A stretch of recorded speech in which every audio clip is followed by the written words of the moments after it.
the TCI Sports High School Football Game of the Week. Tonight, we bring you the game between the Sterling Heights Stallions and the Rochester Adams Highlanders. This is Paul Harris along with Bob Griglack, bringing you this the opening of the high school football season. What do you think we're going to see here tonight, Bob? Well, I'll tell you what, it's a real sloppy field. This is the key condition today. They had 3 inches of rain out here the last 48 hours, probably more than any other area. So that coupled with the idea that there were 3 games already played on this field, it's going to be a rough one, and both teams are going to have a hard time holding on to the ball. Well, it's the opening of the season. Should be an exciting game, and we'll be back with that game after this.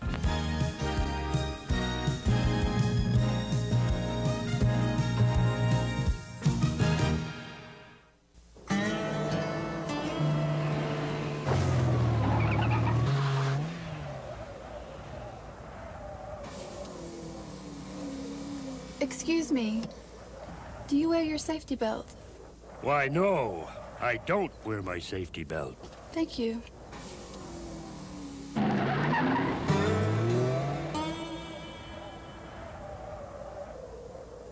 You could learn a lot from a dummy. Buckle your safety belt.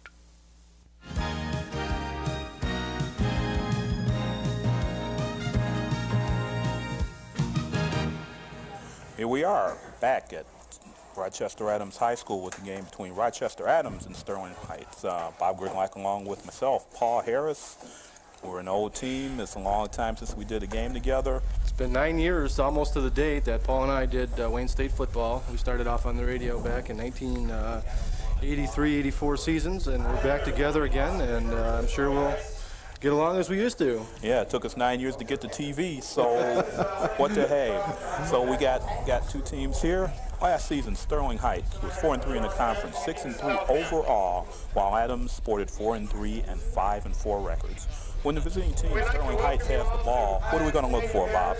Well, they run a option type offense, which basically means they have 3 backs and they can pitch it back to any of them. They'll run a fullback, plunge, and the option of pitching the ball back by the quarterback keeper. They're more of a finesse team. They run a high-spirited offense with a lot of speed. You're going to see them trying to get around the corner today. Okay, now on the other side of the ball, we can look at Jim DeJager, the Rochester Adams coach. What will the Highlanders do when they snap it? Similar type offense. We'll get back to this in a second here, right after our national anthem.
After the national anthem there, as you were about to discuss. Well, I wanted to pay Adams. respect to our country, our dear country.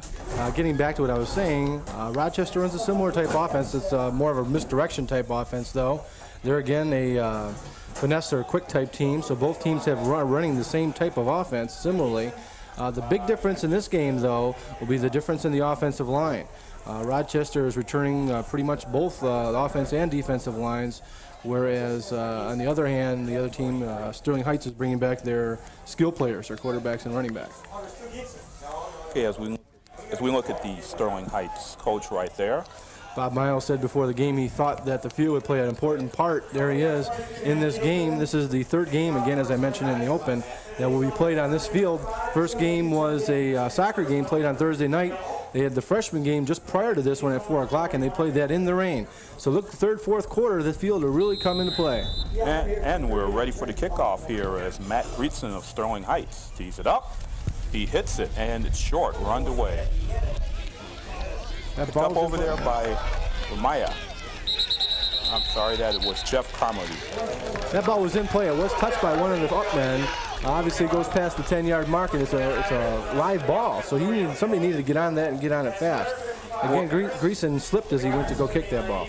Yeah, I think of season starting jitters and such. Everybody kind of not really thinking like they would when things really get going underway. Geetson's got a strong leg, though. Look for him to put the ball in the end zone if he gets some good footing. Just a little bit delayed. There has some discussion about the ball, the placement of the ball, looks like. They couldn't find the yard marker. Okay, quarterback Jason Jarniski under center.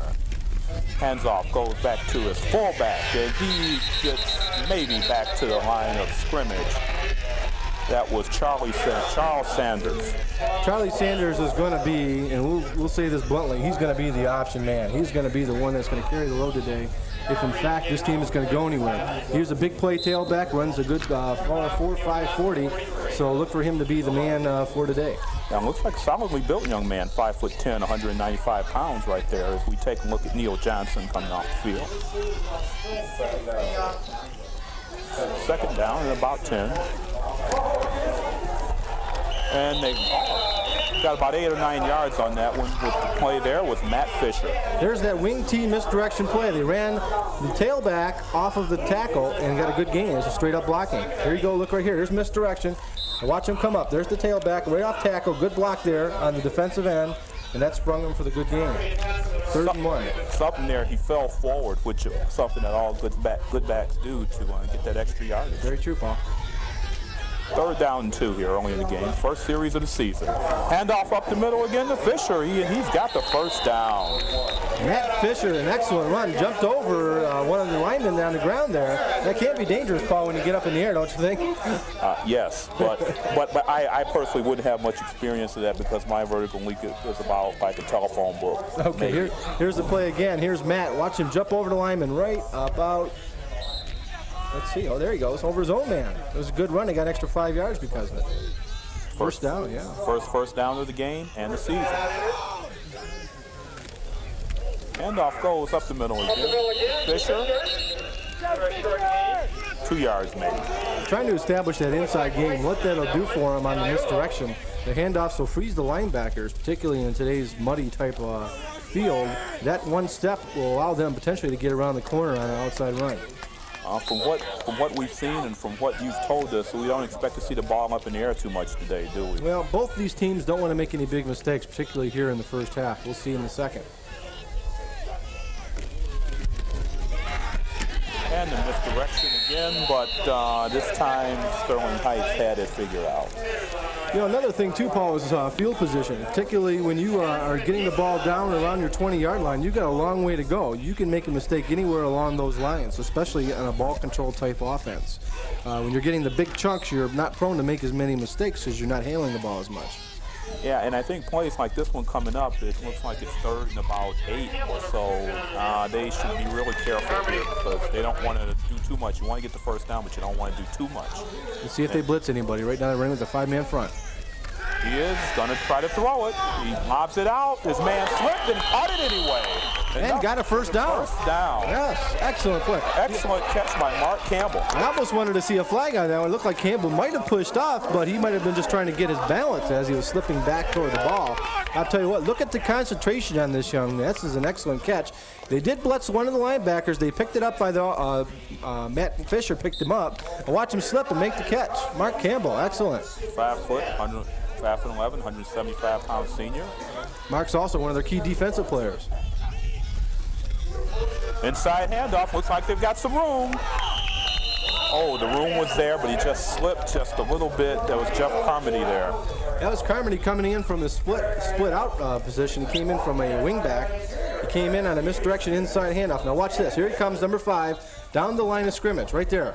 He comes back from the wing. Takes the ball back up the middle, over center, follows his blocker real well, and gets a reasonable game, about 4 yards. 2nd down and 6. Hard to spot the ball. Ball looks like we're on about the 44 or so. He's the keeper. I think we had a busted play there, Bob. It sure looked that way, Paul. He looked like he wanted to hand the ball off. Unfortunately, his back was by him by the time he looked for him. He's shaking his head like, yep, Jason knew it. Jason is going to be the key to this game, particularly if they fall behind. Now let's look for the handoff. Yep, there he goes. He's already behind him, and he noticed it, so he followed. There's no fake there to Neil Johnson, who was running in front of him. I don't know if there was supposed to be a fake. Maybe it was just an option play that failed. Not too many options on that one. No, not at all. 3rd and long. Ball spotted at the 45. He's going to throw it again. A rollout. Looking deep. He's got his man. Did he catch it? He did not. Oh, what a shame. He's wide open ball. Just couldn't get it there in time. He just could not get it there in time. He's throwing for number 36. That was Chris Sarnicki. Chris had it in his hand. Maybe those gloves didn't help him at all. Let's take a look. Look at the time that he gets on this play. Even in fast motion, I'll tell you what, he's got all day to throw. Now he'll sit there and look for a receiver. He's still looking, sets up in the pocket a little bit. Now watch the throw. The throw is on. It hits him right in the hands. This ball should have been caught. Look at that. Yeah, you've got to catch that one. Back in punt formation, we have Chris Hackard.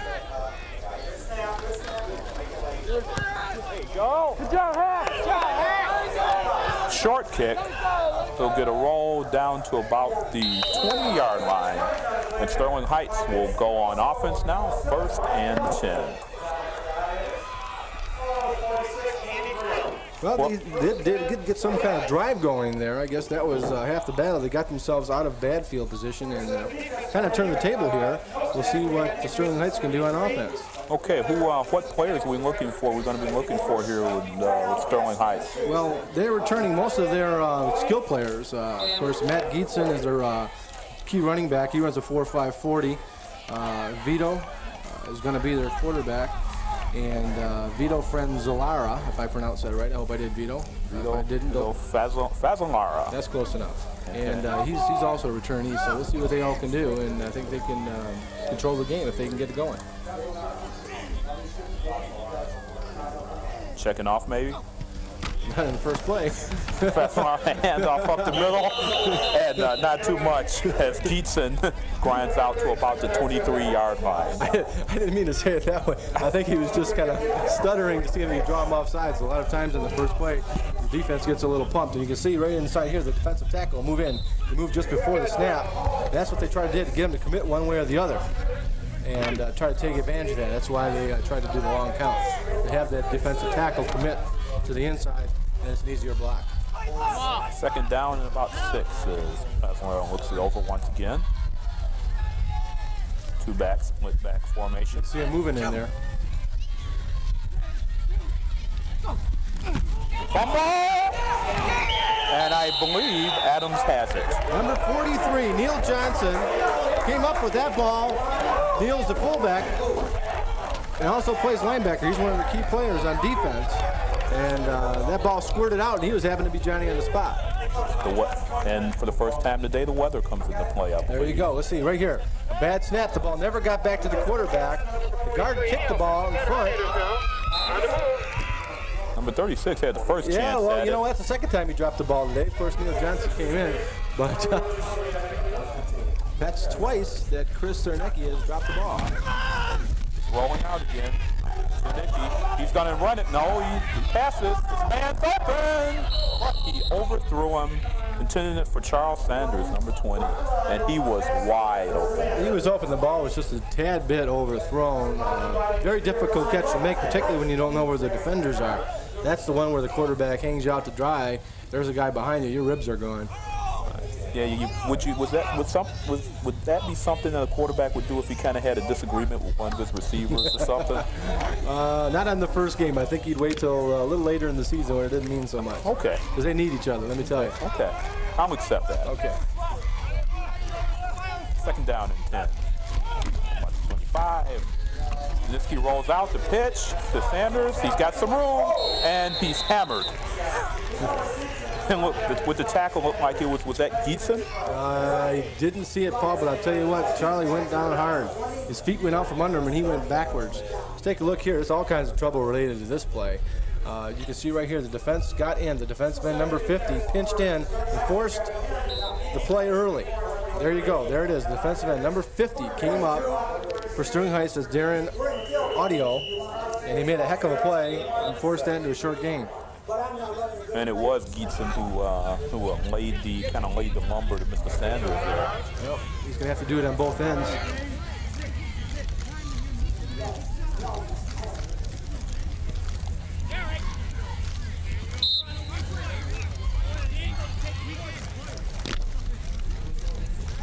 Okay, it's 3rd down and about 6 to go for the Highlanders. First game of the season here at Rochester Adams High School. Playing Sterling Heights. Up the middle, lot of room. But did he fumble it? I don't know, he might have been down, so they're calling the play dead, so there's no fumble on that one, I don't believe. Jansky made an excellent fake that time. Matt Fisher took the ball straight up, fullback, but the key was the fake. On 3rd and long, you figured Jansky is going to throw the ball. Now watch the fake here. As he hands the ball off, he continues like he's got the ball, and that was the key to the play. Nobody really knew that Fisher had the ball. Once he broke in the open, he had a guaranteed first down. Touchdown saving tackle there. It looks like it's 1st and not quite goal. 1st and 10. They can get a first down without scoring a touchdown. Inside handoff to Fisher again, and dropped the ball. And looks like Sterling Heights has recovered. Never really had the handle on that one, Paul. As he went to the line, the ball kind of popped out. I don't think he's ever had the handle on it. It's a big change, too, because they had the ball deep in opposing territory. Just take a look if you ever got the handoff. Jansky's got the ball. He hands it off, and as you can see there, he fumbled the ball before he even got hit. Never had a handle. So far, both teams made that big mistake. Before we go any further, Paul, I want to tell you who our referee crew is.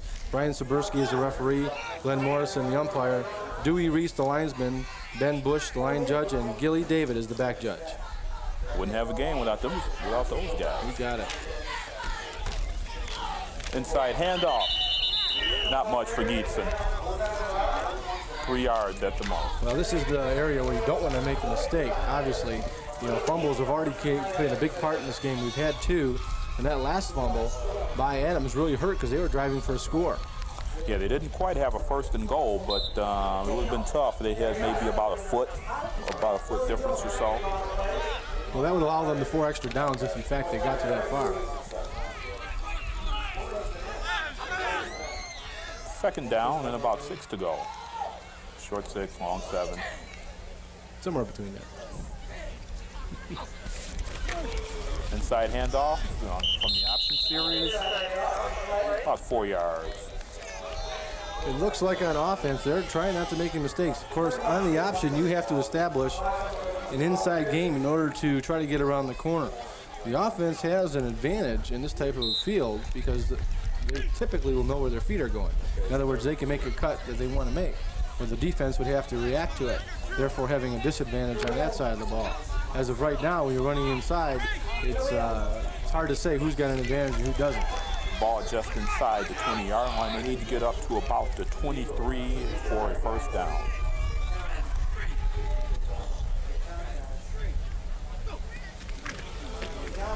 Fazaroga on the keeper. He's got the first down and a lot more. Getting back to just what I just got done talking about, Paul, you have to establish the inside game before you take the ball out. That's what they did. They established the inside game on 3rd and short, 3rd and 3. Defensive Adams expected them to go up the middle or off tackle. There's the fake off tackle. Pulls the linebacker in, 40 chases, doesn't quite catch up to him. Okay, admit it. That was something you remembered back from your great St. Ladislaus days, right? Yeah, I was usually the guy chasing him, not the one making a tackle. I believe that is Sterling Heights' first down of the game. So we have another fumble, Paul. It does. And so far this whole game is being played down at Sterling Heights end of the field. Well, we started off on one end, and just unfortunately he keeps moving back and forth because of turnovers. Here's the field conditioning, and the snap did get there. He's got the ball. There's the handoff, or the fake handoff, and there it is. He never had it. Well, what happened was number 36 on Sterling Heights, who was Joel McLaughlin, tried to grab the ball from the quarterback, and I don't think he wanted to hand the ball off. Vito Franzalara didn't want to hand the ball off, wanted to pull it back out, and that's what caused the fumble. Here we go again with Gineski. The inside handoff again to Fisher, and there's nothing doing there. They've seen that one too many times, I think. Well, Fisher's got some good, strong legs. He's a first-year player, so maybe they're trying to test him early to see if they can establish a game with him. Got maybe a yard there. It'll be second down and 9. From left to right, spotted at at about the 29-yard line. Jim Jaeger looking on, and he's concerned. He's turned the ball over twice, and of course so is Sterling Heights. So hopefully they can hold on to the ball and go in for a score here. Well, actually, he's in trouble. He gets away. Should have been intercepted and caught. He caught it, but it'll only be about a 2-yard gain at the most. That was interesting. Mark Campbell grabbed that one. Brian Penns had that ball dead nuts in his hand, and he dropped the ball. It went right through his hands. He went up and grabbed his head before the play was dead, and that might have stopped he might have been able to stop the reception. Now look at this in the back. Look at Jansky. We're trying to get out of the way, which he does. Sets up and still gets a little bit on the throw. Now watch this, 54. Boom, right in his hands, right out, and then caught. Mark Campbell with the reception for Adams. Looks like we had a penalty against Sterling Heights. A big one, 15-yarder looks like. We weren't able to mic the refs. We apologize for that in today's game. But that's an obvious, probably a personal foul if it's a 15-yarder tacked on. Maybe a little bit of frustration on the part of from almost going from having an interception to a Brian Penns didn't do it. He was too preoccupied with worrying about not making the catch. Okay, so the first down. Fisher again, he breaks a tackle. He carries a tackler. He fumbles it again. And what's the call? It's a touchback. Oh my God. I thought it was a touchdown. I did too. I thought the ball crossed the plane of the goal. I believe it's a touchdown. The ball, here's the key thing. No, it isn't a touchdown, but the field cannot cause the fumble. Okay? That's what will happen here. The field cannot cause the fumble. When he falls on the ground, then the ball bounces out. Good call here. Look at this. He runs into his own man. Actually, that's a great block right there. Yeah. He just read his block, took the ball right up, and you see where he protected the ball going through the line. Key play. Now watch this. As he's going down, the ball will pop out as he hits the ground. Watch this. Boom. You're right. The ground caused the fumble. And his knee was down short of the goal line. First down. Excellent call. Keeper, Gineski, did he lean in? He did. That was second and third effort right Let's see if you give him a fourth effort on that one. That was a heck of a run. He just turned his back and kind of kept the feet moving for the touchdown. That's a big play for Adams here on their home field. First touchdown of the year. And 38 seconds left here in the first quarter. Well, I guess they've been playing down there long enough. I would say it's about time we had a score or something. Here's the replay right here. The offensive line actually got pushed back into Jansky. As he turned, he got hit by another defender, and watch him. He's got his back turned, just keeps his feet moving backwards, knowing that if somebody hits him in the back, he was wide open. 6 points right now. Chris Watson with the kick here. And it's perfect, looks like. And it is. Chris got a strong leg, about a 40-yard range, so that extra point was nothing to him. That makes our score 7-0, Paul. A good start for the home team. Indeed, you always want to do that, you know, get out on your home field and just look good for the fans. They got in trouble with the fumbles, but Sterling Heights fumbled too. So Rochester Adams, the Highlanders are returning 6 people on offense, 6 offensive starters, as well as 5 on defense. So they're coming back a little more experienced than the Stallions at 4 on offense and 4 on defense. As we look at our local beauties, we're getting ready here for the kickoff. And next week, we'll be in Ferndale to watch the Eagles take on the Troy Colts. And don't miss that. That'll be on Channel 63. We would never miss that game. That is our Kielbasa game. There it is, Troy Colts against the Ferndale Eagles. And if you ever went to one of those games, I'll tell you what, you know what I'm talking about. They have some of the best Polish sausage there on sale. And our crew loves it. They get there early just to make sure they get their fill. You know, something tells me this young man spent a lot of time in Hamtramck during his life. I don't know what it is. We're ready for the kickoff here as Mark Campbell has it all teed up.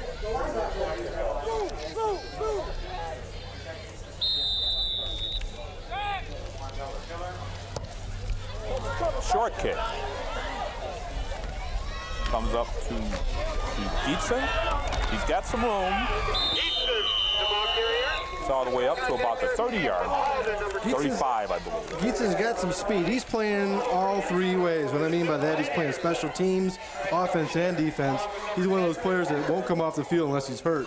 You can tell right here. Here's Watson with the kick. Got under it a little bit. We got it high enough where we should be able to get some coverage on him. Here's the return. He takes the ball right outside. Now look where he's got the ball on the right arm. You want to keep the ball toward the sidelines so nobody can strip it. That's a good play right there. Good heads-up play. Good coaching. He hits the pile, keeps the legs driving to get that extra yardage. As the coach for Rochester Adams, Jim DeYager. He was very pleased about the way his team is also are good students. Too much time, maybe? Too much time, but just gives me enough time to continue on my train of thought. Go right ahead. What I was talking about was the overall grade point average of this squad. He feels it's his most intelligent squad that he's had in years, and I guess that's congratulations to the parents, too, and the way they do it. Now, that's the way our field is, Paul. That's after the first quarter. Now, there's 12 seconds left. Think how they're going to be after the fourth quarter, when this really turns into a quagmire. Yeah, but that's really the best. That's the way real football players work. That's what we practiced, I'll tell you that. That was fun. First down and about 5 after a penalty on Rochester Adams for Sterling Heights. Pizzola, the pitch to Gietzen. He gets outside. He's got room. Nice tackle over there by Mark Campbell. It's difficult when you pick a spot to run to, even when you have 4 or 5 speed, to get around that corner when you have 3 linebackers chasing you at angles. Yeah, it looked like he had some room, but Campbell was over there very quick. At 5'11", 175 pounds, the defensive back came over there and said, no, you won't get any more. They spotted that coming all the way. Running to the short side of the field, maybe that's their game plan, is to take advantage of that short side. And it looks like 3 plays, 27 yards. That scoring drive only took about 40 seconds. It was short and sweet. They got in the end zone, and that was all that mattered. Key play to that drive was the second down run that put the ball by Fisher to put the ball down in the goal line. The ground did not cause the fumble, so that was the key to that drive. Of course, they did that drive after they returned a fumble themselves. Recovered it. That's the end of the first quarter. We changed sides here. Second quarter as they got another 12 minutes rolled up for this one. Thank you for making the drive. Another fast quarter here, Paul. 7-0 in favor of the Highlanders. Yeah, you kind of expect that. Not much passing, and the teams are running, and with the turnovers, not a lot of kicking off, the 1 touchdown and such. Don't miss the Master Angler Show. That features the latest in fishing tips and techniques. Also, guests like Babe Winkleman talk about the climb to the top. So for hot Michigan fishing action, catch the Master Angler Show Tuesdays and Thursdays at 7 p.m. on Channel 63. Yeah, I might even be a guest on that show soon, Paul. Well, what's been your best catch, Bob? My wife. Oh, I guess you had to say that. I had to say that. Just in case I got back to her, you understand. First down run there as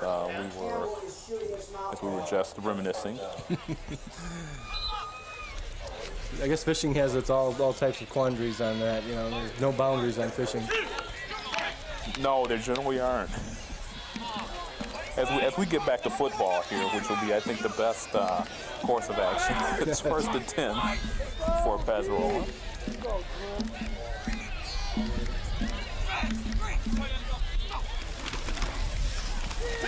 Gietzen gets the pitch. He fumbled. Did Adams recover it? They did. Moved down at the bottom with the ball. Looked like it was Lewis Camp. Vito had a little trouble pitching that one out. You can see right here the ball's behind him as Gietzen tries to get the ball. Now watch this. Now watch the pitch. It's behind him as he pitches out. Of course, there's a reason for that. 84 is right in his face. See that? Hits him right in the back. Yeah, got it right up. And here's the key. If the ball goes out of bounds, they can't recover it. It did not go out of bounds clearly and recovered by Adams. They've got, again, 1st and 10, excellent field position around the 42-yard line. There seems to be a question here about Adams approached the line and then went back, and there seems to be some discussion. Number 40, Lewis Camp, recovered that. He's a 5'10", 190-pound fullback and defensive end. That's what he was playing there when he scooped that loose ball up, just to make sure Andy Grimm, his teammate, was right on top of him. So if he didn't get it, Andy was going to. Charles Sanders. Tough run. Tough run. Excellent defense that time. Both safeties came, a safety and the cornerback came up. Joe Straczynski came up and sealed the tackle. You can see right here they're trying to fake the ball inside again, which is the key to the option. Takes the ball outside over tackle. Linebacker comes up and fills. Watch Straczynski come here and fill right here at the end. Stopped him from getting any longer a gain. Collected about 3 yards on that one. Second down and 7. Ball spotted looks like just inside the 40-yard line. That's some motion. Back to pass. Nobody's open. He's going to scramble. He's got a little room. Works his way down to right about the 35-yard line. Wow, I'm real impressed with the way Jansky takes a look back in the defensive secondary. He's not throwing the ball unless somebody's open. He's got two receivers, one doing a crossing route and the other doing a post. He turns the ball difficult to throw, throwing against your body like that. He sees they're not open, buys some time, waits for his blockers to come out in front of him, and picks some nice room here. Almost gets the first down. It'll be third down and about 7, or third down and 3, I'm sorry. Well, what do you think? You think they might cross them up and try another pass here? Or you think they'll stay on the ground? 3rd and 3 last time. They had a handoff to Matt Fisher who went up the middle. And that's what they did again. And it was the right move because it's easily a first down. You got about 8 yards. Thought I got that out a little quicker. You thought it was a profit. But that's exactly what they did on 3rd and 3 down here on one of the earlier drives, or 2nd and 3. Matt Fisher again goes up strong. Here's the fullback, takes the ball right over tackle. Jumps over a man, and his 5'10", 170-pound body takes him for a nice gain. And a first down. At the 29-yard line. Go, Andre! What you do? Go offense! Inside handoff to Fisher. He's got room.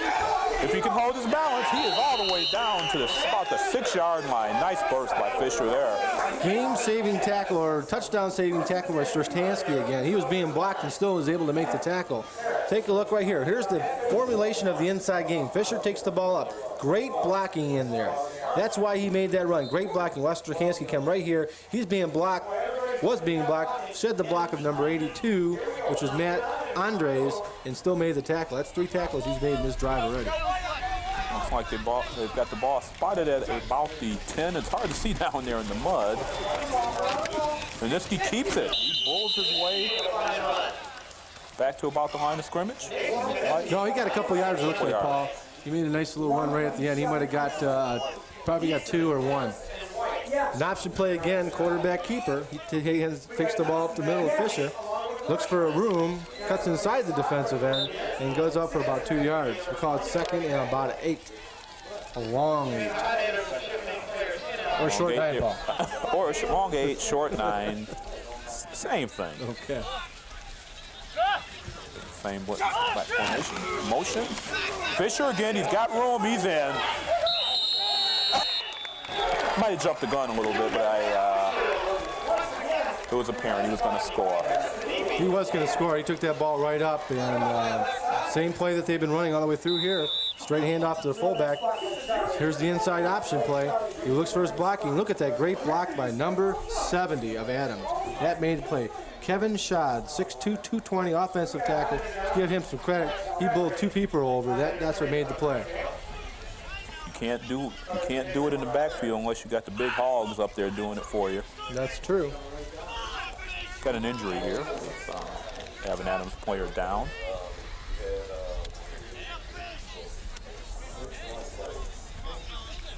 And that's Fisher. But he's all right.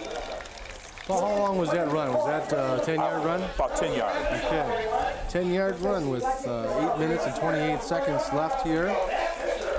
In the second quarter, the score 13-0, point after coming.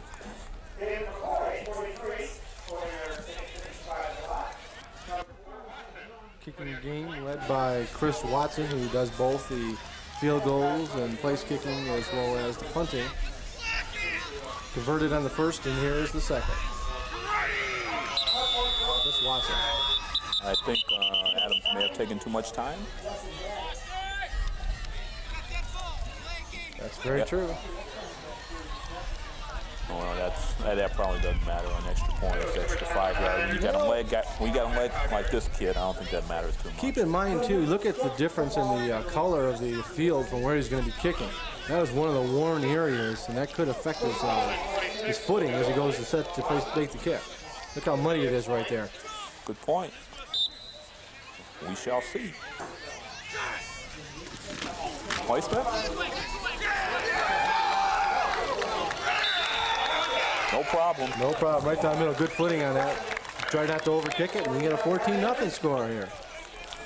Well, I tell you what, Sterling Heights, I'm not going to say the situation is desperate because it's too early for that, but with the wet field, when you get far behind like that, it gets even that more difficult to come back, particularly when you don't have a high-powered, big play type offense. They have some very quick players, and Gietzen and Vito's a good quarterback. Stepanski is a pretty decent running back. They've got some good fast players. They can come back in, but it's going to be difficult to throw the ball in this type of field where the quarterback can't get his footing and the receivers can't get down the field fast enough to get for a deep play. There's really no injuries on behalf of either of these teams that will affect them, so they're both coming in pretty strong. So winner take all, best team will win. Doesn't matter here. It's the first game of the year. They need to get some practice in. So they might as well stay with their game plan. It's a non-conference game. I couldn't have said it any better. Could not have said it any better. And I mean that. I couldn't have. God bless you, Paul. As we see Adams lined up for the kickoff. Waiting for the referee's signal. There it is. And shank that one. But it stays in bounds. As Brian Miller has it, and he is in big trouble. He's down at about the 9 or 10 yard line. That is a nightmare for a return man, isn't it? What a break. That ball hit and scooted left. I mean, it was amazing.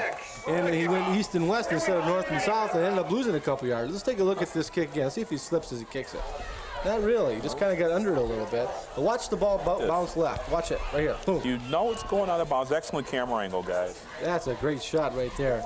Right on the field of play. And then you can see how the running back's looking. The defense running down on him. The return man gets tackled for no gain after the kick. And here you go. They're down 14-0, and they start out from right around their own 10. Tough place to start. And plus, they start out not quite in the middle of the mud, but it can be a factor. Yeah. Now those linemen have big feet. They don't have a problem with it. Inside handoff.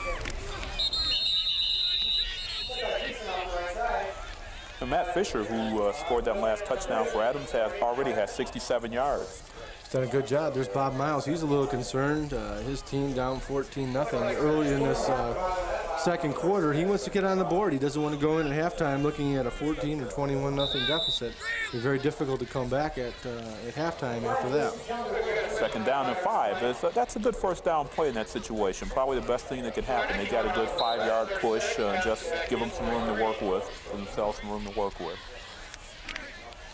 They run that option offense. You can potentially see a tight end coming across on that option play. So that could be a big play for them if they want to get back in this game. Mazzarella passes, it's completed. Now, who was that pass completed to? I believe that was the tight end. No way. I believe it was. Number 81. Unbelievable. Number 81, Randy O'Fara. Just a simple slant pass, just turned in, look-in pass, got the ball in there, and that's what they're going to have to do to keep this drive running.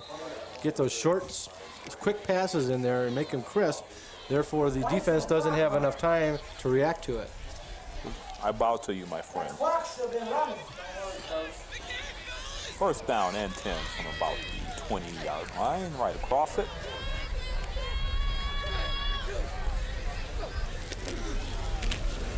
Inside handoff. No, this is nothing. Nope. They fooled me on that one. Well, it's tough to see when they get stacked up like that, particularly when they're all trying to get their footing. They're taking little baby steps, and they're not moving fast enough for us to see the ball. That's right. So the ball was, you can see right here, and then basically you got a bunch of humanity sitting right there. Nobody's moving. You don't know who's got the ball. There's the pitch. The pitch is behind that massive humanity. Takes the ball up for a decent run of about 6 yards. Well, it's Joe McLaughlin there with that carry. Number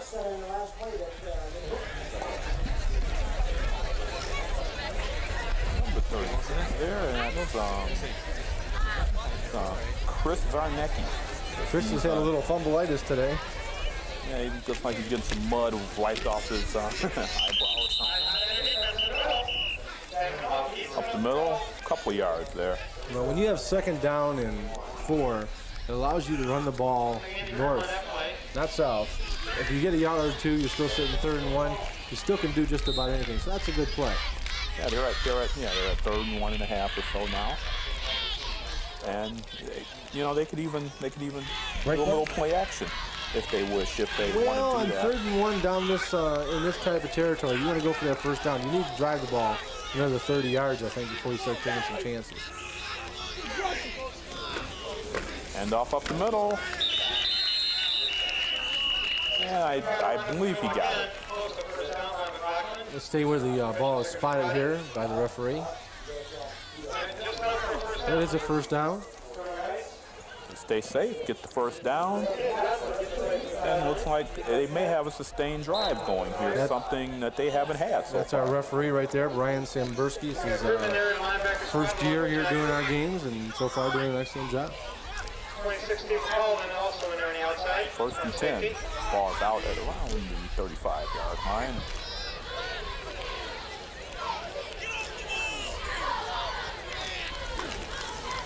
Hand off up the middle. And that looks like a team meeting on the back of the ball carrier. I think that was Joe McLaughlin. Well, there's where the option play falls apart when the quarterback doesn't follow through.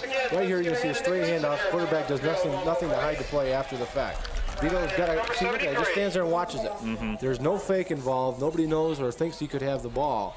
And he needs to follow through maybe a little bit more to take the defense away from that inside handoff a little more. Yeah, with everybody jammed in there like that, everybody can't know exactly what's going on. He's got to continue the play. That's what the key is.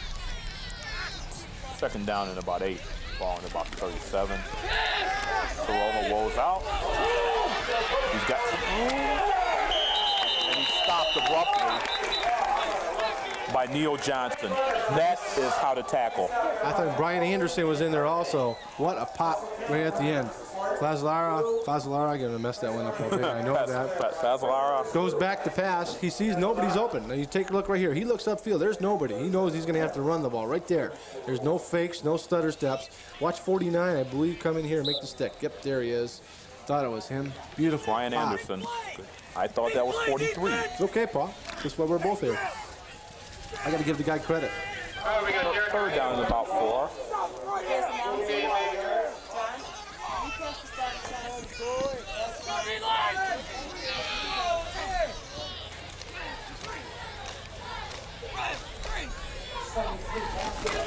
Inside fake, inside handoff, the pitch. He dropped it again.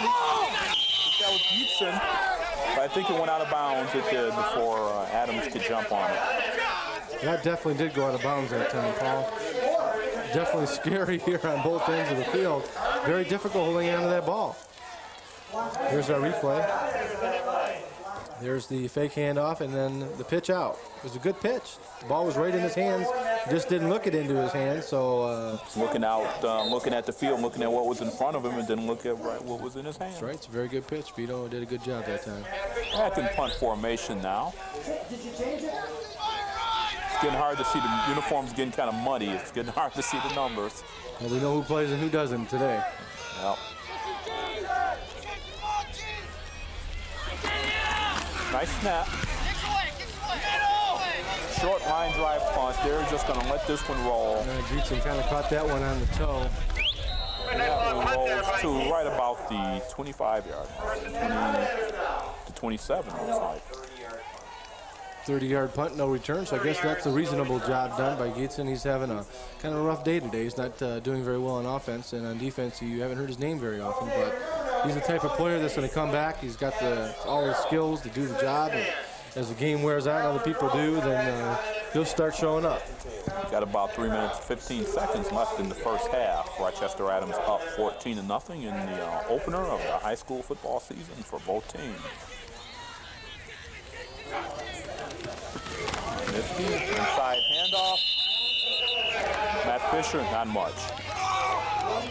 Not much. I'll tell you what, I saw a little hit by Jeff Carmody down the field here. After he got through the line, he went in and popped one of the safeties. And that's where you're supposed to do it. But just let them know you're there. You don't know what the play's doing. You play to the whistle blows, and that's the key to this game, particularly when you have field conditions like this. There's our score, 14-0. The Highlanders in front. It's second down and still about 10. Little mix up on the handoff. Sanders got up to about the 33-yard line, about 3 yards. Well, nice leg there, Chuck. Oh, Charlie, it's not really it's kind of a bump right here in the backfield. You can see the handoff to Charlie. He kind of just slows up a little bit, pushes one of his mans on a straight arm, and the tackle again is by number 22. I've called his name a few times, Strakansky. He's done a good job for them, pinching in. Did a good job holding on to the ball. He was hit and it kind of flipped out of his hand, but he had to put in some line to get it back. I like the Strakansky. He's 5'11", 160, but he hits hard. Mr. Sanders can attest to that. Third and about 7. Little trick play, and they got him out of room. They got a first down. With that one is Neil Johnson. Well, we call that the old crossbuck play, where you fake inside, you go outside in this direction. You got a guard pulling, and that's what opens up the hole. Take a look right here. You'll see the guard pull out. There he is, number 74, pulls out and knocks out the defensive end. He cuts the ball in off tackle. Johnson takes the ball on a wing on the misdirection and comes up for a nice gain and a first down. At 6'2", 200 pounds, he's a big fella for a high school wingback, isn't he? Yeah, he is. Another first down.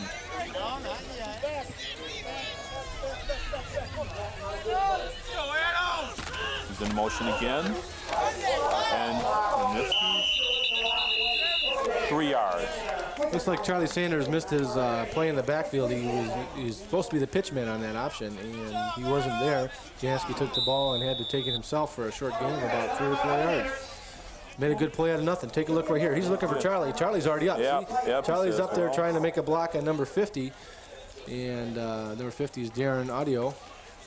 Doing a good job on defensive end there. Well, at least he just wasn't standing around. He was up making a block, so. Very true. Oh, we got the Roadshow video show this month. Brad and Pat head up to Almont, Michigan to experience the game of paintball. That's tonight on Roadshow Video. Up next at 9 p.m. on Channel 63. Yeah, out in Pittsburgh, they got some of those warrior games out in hell, you know, that's why I live out that way. And paintball is a big sport out there, and yeah, invite Pat and have come out that way. You know what? There's a paintball place down around our old neighborhood, Bob, down on around Mount Elliott and Grand River. Oh, yeah. Oh, you know that big building down there? Yep, I remember that big building down there. Passed it many times. But that's not the right type of paintball. I think that's... well...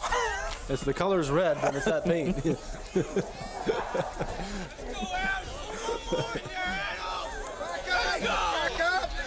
Second down, about 6 yards to go for Janiski. Hand off to Sanders. Drive for a first down. Quick hitter, Charlie took the ball and ran right up the gut. And it was a nice, quick running play. He got his feet that time. You can take a look right here. Watch how quickly he hits the hole. Good up front blocking, good point of attack blocking. He's got the ball on a run, sees his hole, and quickly hits it. And for the nice gain. Just short of the first down, though. It'll be third down in about 1 yard, a little less than 1. They're going to measure. He's definitely short, though. Yeah, I thought he had it. Okay, I'm wrong again. No. Don't worry about it. Minute 19 left here in the second quarter. He's got time to still put another score on the board here before the end of the first half. And if they do, it'll be like a nail in the coffin for the Sterling Heights team. Yeah, you don't want to say a game is over before all the time is run out. But. Oh, you're right. But my point being, it's going to be real tough for Sterling Heights to come back.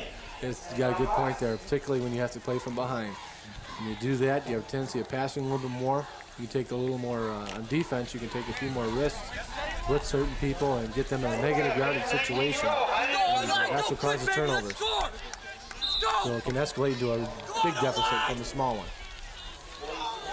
Well, I guess they say it was a first down. There's a 1 up on the marker. It is a first down. That's correct. He's back to pass.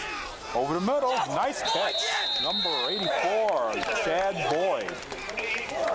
And that close to another first down. I'm not going to even speculate on this one. It's hard to see the yardage markers. Watch the time that Janicki gets when he throws the ball here. Here's what fakes him right there. Fake Charlie Sanders, right up the middle. Freezes the linebackers. That gives him enough time to throw the ball deep into the secondary to number 84, which again was Chad Boyd. Chad, 6'2", 180 pounds, tight end. They were just a little bit short. Roll out again.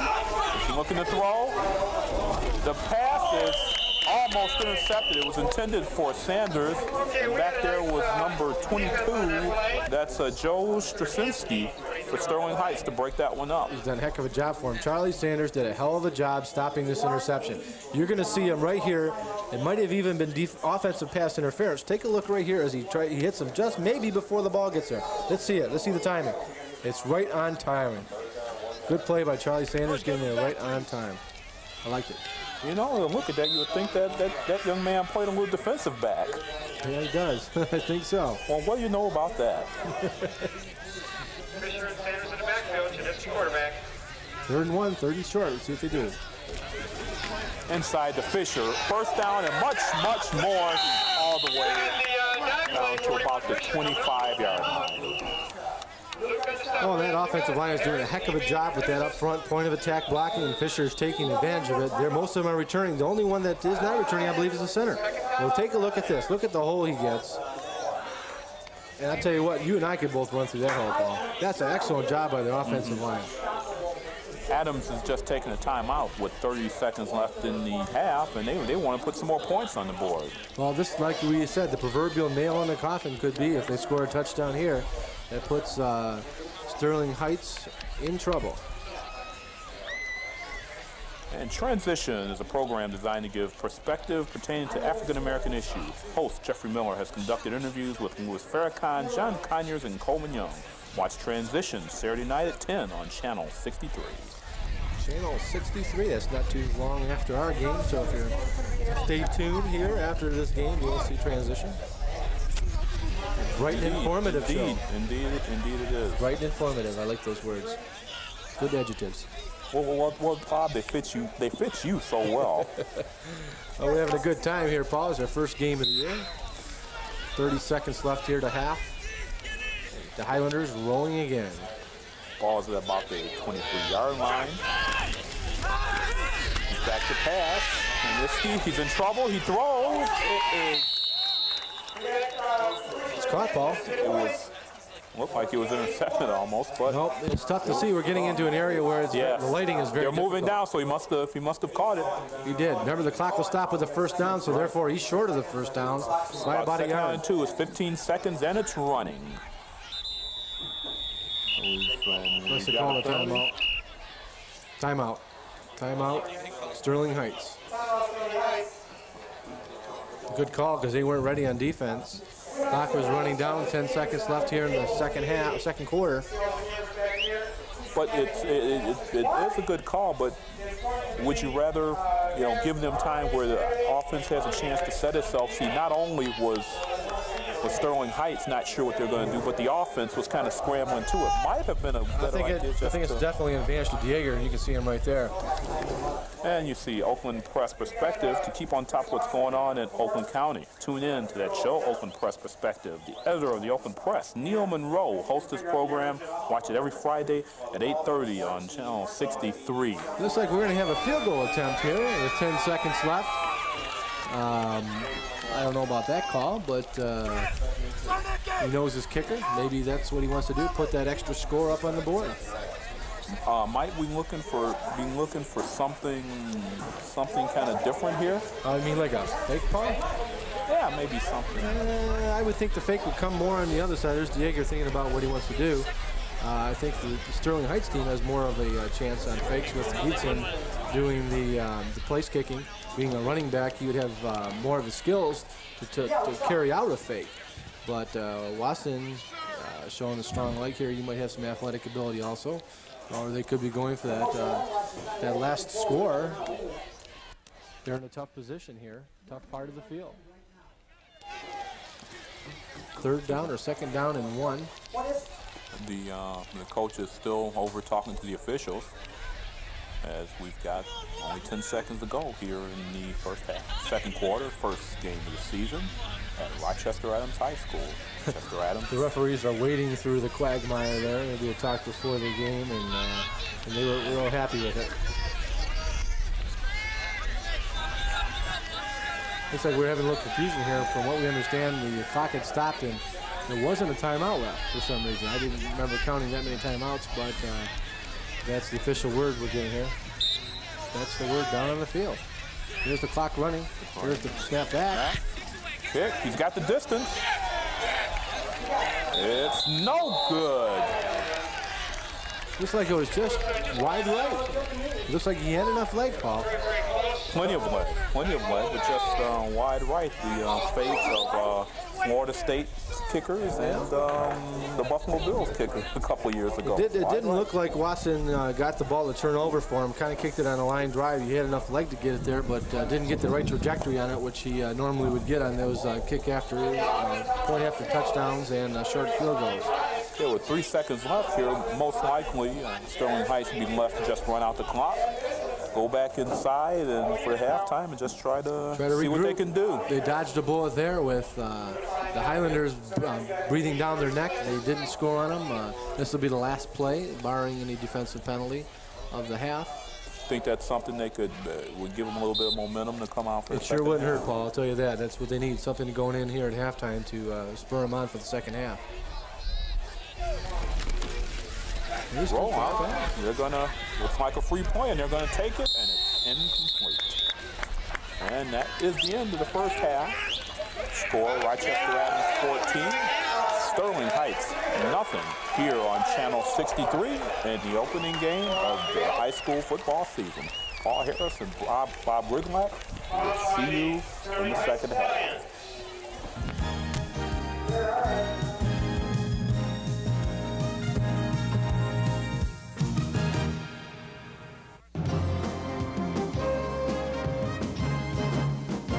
Where are Pat and Brad going to be this month?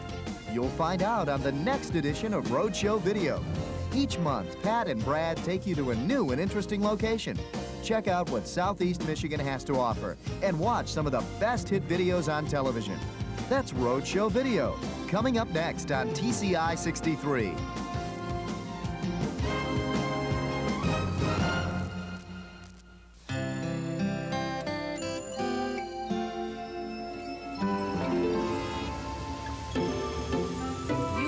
Little boy. You're in the wrong place, man. Let's get him.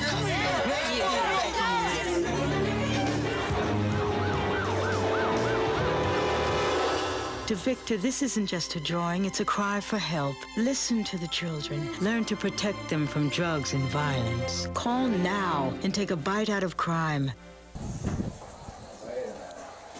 And we're back at Rochester Adams High School as Adams leads Sterling Heights 14-0 here on the opening weekend of the high school football season. Let's get some stats here. Number immediately jump out at you. 115 rushing yards for Adams, 31 for Sterling Heights. No yards passing for Sterling Heights, 26 for Adams, 141-31. Well, here's the key statistics. One number jumps out at me, turnovers. 3 for Sterling Heights and 1 for Adams. The Highlanders have done a good job of holding on to the ball. They've lost it one time and one time on a scoring drive. So that's the only thing that hurt them. Now we're having problems getting the power up on the scoreboard. We lost it. Somebody down up here kicked the plug out, it looks like, and they're scrambling. But we might have a short delay here in the second half, but statistics tell the tale. 141 yards, a semi-balanced attack for the Highlanders. We're able to make a couple key third down pass completions that kept drives going. Recovered a couple fumbles deep in Sterling Heights territory. The Stallions were having problems holding on to the ball, and that's been the key to this whole game. And they got the scoreboard back on, looks like. Okay, we're okay. Thought we were going to have to really fly by the seat of our pants here. Oh, we'd be fine, I'm sure. You could tell who's played this game looking at the teams. Right there, Sterling Heights Stallions, a certain number of players there in white jerseys yet. That will not continue as this game goes on. The game's been played mostly between the 20 and the 40-yard line. Unfortunately, it's been on Sterling Heights side of the field all day. Yeah, and as you say, let's talk about those turnovers again with the wet field. And it was going to be key who could hang on to the ball and make the least amount of mistakes. Very true. That's something that's generally the case, as next week we will see Troy play against Ferndale here on Channel 63. But it's even more important when the weather is not exactly perfect. We'll run down our scoring real quickly here in the first quarter, 38 seconds left. Janicki on a 1-yard run. Chris Watson the kick, the conversion, 7-0 in favor of the Adams Highlanders. Second quarter, 8:28 left. Fisher on a 10-yard run, capping a nice drive by the team. Chris Watson again with the point after touchdown. There's our score as it stands, 14-0. Ready to start the third quarter. Yes, and it could be 17-0, but Watson was just wide on a field goal attempt from right about 40 yards or so, 35, 40 yards. It was about 35, that's correct. He had a good strong leg, just didn't get a turnover. And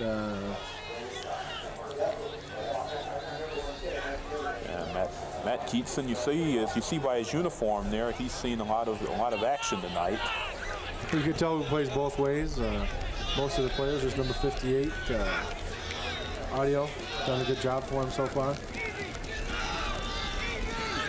And Joe McLaughlin down there also, number 36. You can tell he's been playing a lot too. And the second half is underway. Line drive kick.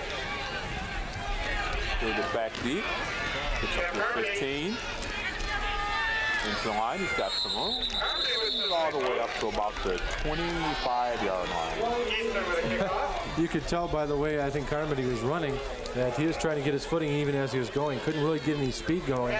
He was able to stutter step a little bit, bring it back for a decent. You take a look right here as he picks the ball up. Watch him kind of stutter step. There he goes trying to rear his footing. It takes a few seconds for him to get going. There's a stutter step right there. Couldn't really get any speed going. Trying to look for a blocker. Broke one tackle. In decent field position. On the 26-yard line. First and 10 as quarterback Jason Janicki comes to the sideline. There seems to be some problem here. Well, I've got a second here, Paul, just to talk about a couple of the rule changes from last year. Really nothing in particular to talk about other than this year you have the AIDS rule, which is blood on the uniform has got to come out, at least for one play.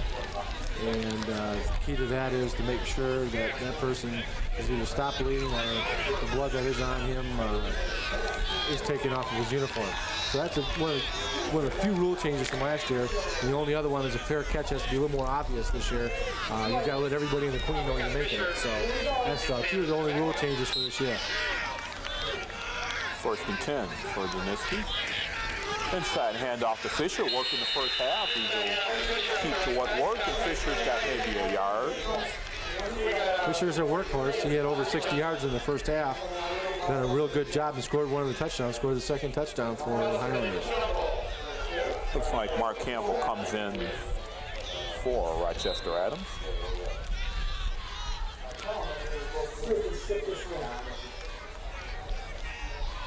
Looks like second down and about 8 yards to go for the Highlanders. Well, they used Charlie Sanders too much here today. I'm kind of surprised he isn't getting a speed going. The middle to Fisher again. He's got room. And you've got a fullback like Fisher, you don't need to use Charlie Sanders that much. I guess so. I guess so. They're sticking to what works here. And again, the key to this whole play is the blocking. The up-front blocking. Watch this offensive lane power up and watch the hole that Fisher has going through. You really can't see it. A good fake. Good follow on a fake by Janicki. But Fisher keeps his leg moving and gets a first down. Well, I tell you what, if they can come out and move the ball right down the field here, that doesn't bode well. And take off about 8 minutes off the clock. Inside handoff to Fisher once again, and he moves the pile about 5 yards or so, up to 45. Matt Fisher's 5'10", 170. He looks a little bit bigger on that down on the field, but he's running the ball hard. He's a little lower to the ground, and he's doing a real good job. Here again is the play. Off tackle, straight handoff, following the fullback, following the wing back in front of him. And he just gets that head of steam going and keeps the legs going and does a good job. 2nd down and 4.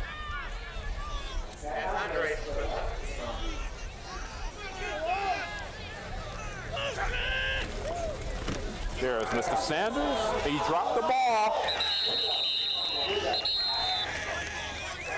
Oh, they fumbled it. Yes, he did. And Sterling Heights, the Stallions come up with the ball. Charlie Sanders dropped the ball going through the line. That was too bad because he had room on that one. Let's take a look at this one, Paul. Let's see how the ball is stripped from him. He's got the ball real well right here, running through the line with a burst of speed. He's not protecting the ball, I believe. And the ball is stripped out right there on the tackle. It bounces right up to one of the Stallions.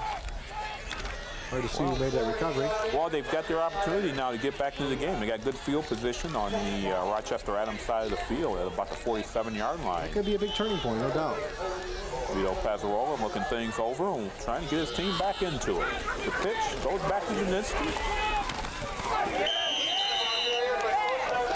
About 3 yards to the 45. That was Matt Geetson, excuse me. That's all right. Geetson's got good speed. It's very difficult to see it in this type of field condition. He's had to run under control trying to get his footing so it didn't fall out from under him. Here's the replay right here. Here's Geetson. You can see right here. He's got problems trying to get his feet going. Tries to stop, slips, tries to cut the ball back upfield. And by that time, there's a host of Highlanders to make the tackle. Just no traction there. Nope. Led by number 36 for the Highlanders, and that's Chris Saranecki. Listen to a good plug that time. 2nd down and about 8 yards to go.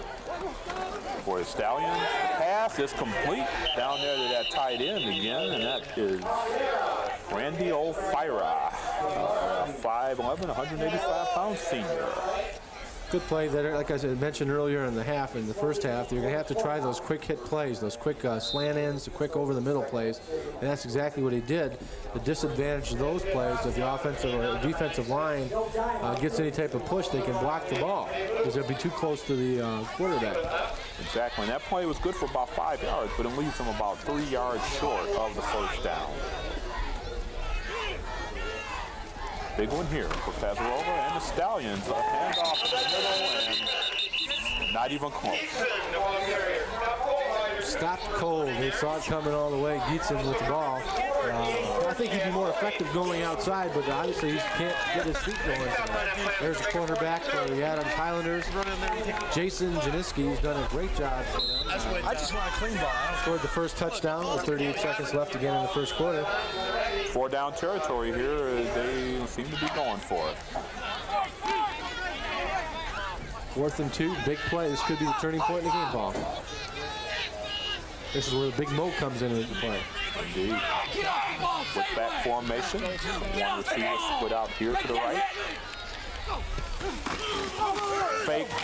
Zola is hit, and he will not make it as he is driven out of bounds back at about the 44-yard line. Well, I'm sitting here looking at the play develop.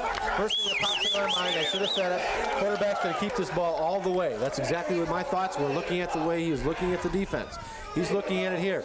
He never had an intention to hand that ball off, never had to look back to the pitch man, and by that standard, he was tackled by one of the linebackers coming up there.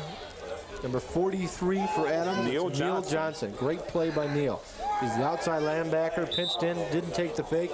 His man was a quarterback, came up and filled. The key to stopping the option attack or stopping any type of wing attack is to make sure that you take your man. you don't get faked out and you take your man whether you got the ball or not. So Adams takes back over with about 7 minutes and 30 seconds left in this third quarter. They've just dodged this bullet.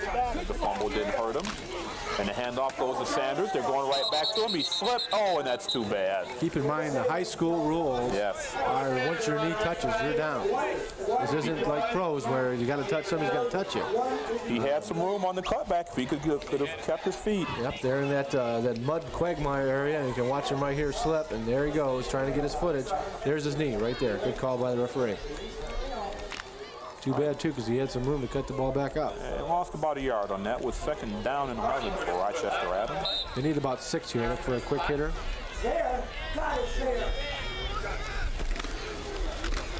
Faking.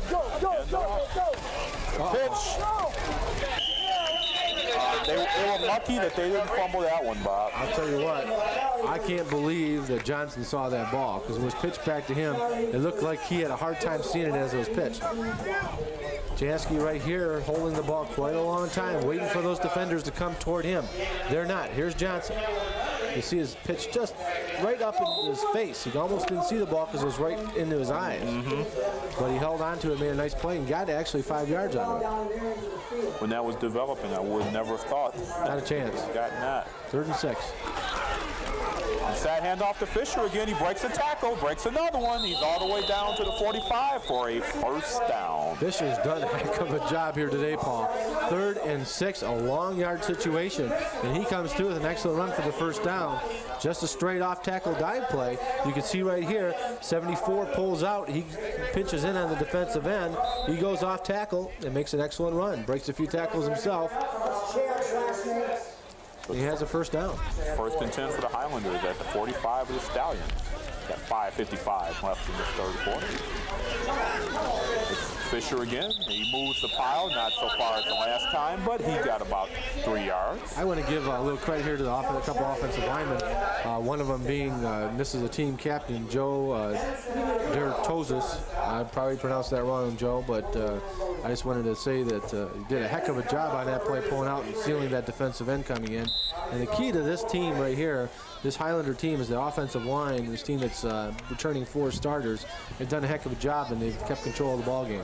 Yeah, they're controlling that line of scrimmage. They're blowing Sterling Heights off the line of scrimmage on every play just about, except for that one. Well, you know, I said it then, and that was the jinx. That play was very slow developing, and the offensive line had to basically pinch and hold. That ball was carried by Jansky. Couldn't find a pitch man. But that was not the offensive line's fault. You can see right here, at the point of attack, they've been very strong. Jansky fakes the ball up the middle, and maybe that ball should have been given to him because he could have broken through. You can see number 70 in there, Adams, Kevin Schad, and he did a great job also. They come, and now they're having a discussion with Sterling Heights. Number 50 there, Darren Uito, A-U-I-T-O, Is that how you pronounce it?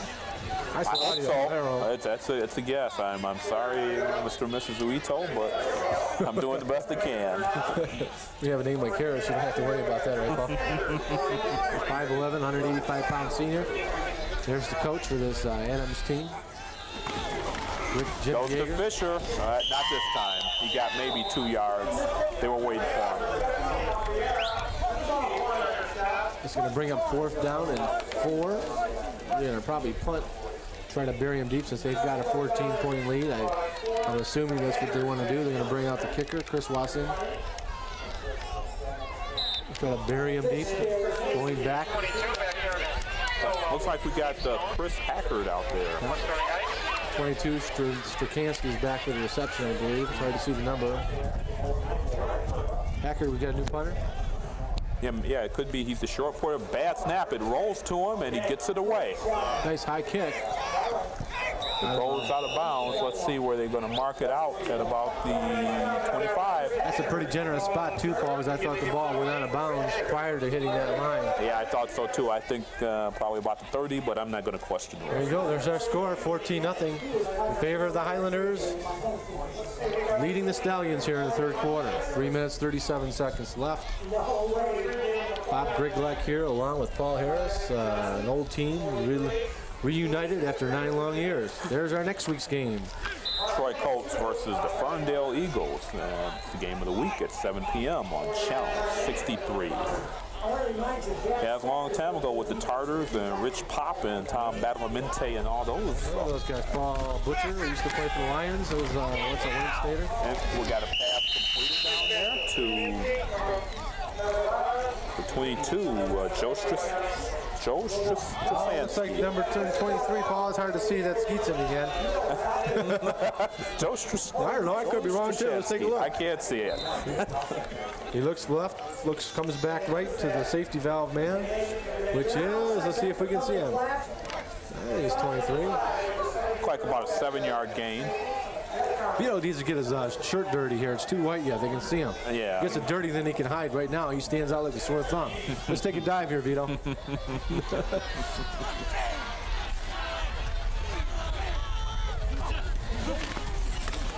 Handoff up the middle, but nothing going. Neil Johnson says, not in here you won't. That reminds me of the old days when Al, the stick bun down. Whatever you say, Al. That was one heck of a pop by Neil Johnson, let me tell you.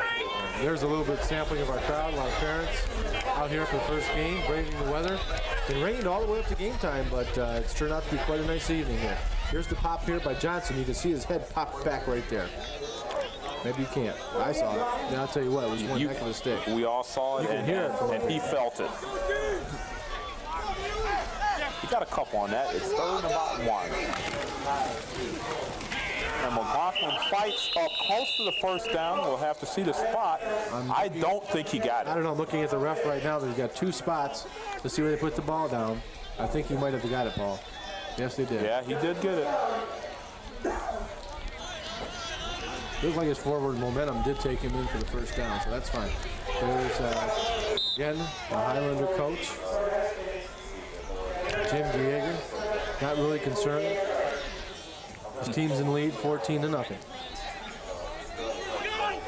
First down and 10, though, for the Stallions. Vito Pazarova over center. Back to pass. Pass is tipped. He catches it. And he is tackled for a loss.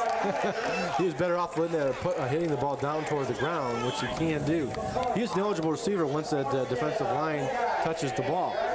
Now, here's what I was talking about earlier, those quick hitters. If that defense pushes that offensive line back, that's exactly what could happen, as I mentioned earlier. Yes, you did. They get their hands up, they can knock the ball down.